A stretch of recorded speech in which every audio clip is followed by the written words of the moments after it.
In this video, I'm going to show you how you can easily copy your Facebook page link. Be sure to watch the video to the very end so you don't make any mistakes. Let's get started, and first off, open up Facebook app, then go to menu, and first of all we need to switch from our main Facebook profile to our page. To do that, tap right here at that arrow, then select your page. After that, tap right here at your page's profile picture. Then tap at three dots button.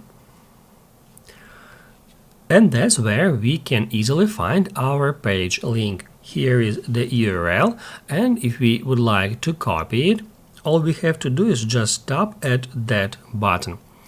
That will copy your page link to the clipboard, and after that you can paste it wherever you want, in any messenger, in any social media platform. You can go to Notes app and then you can just paste it here.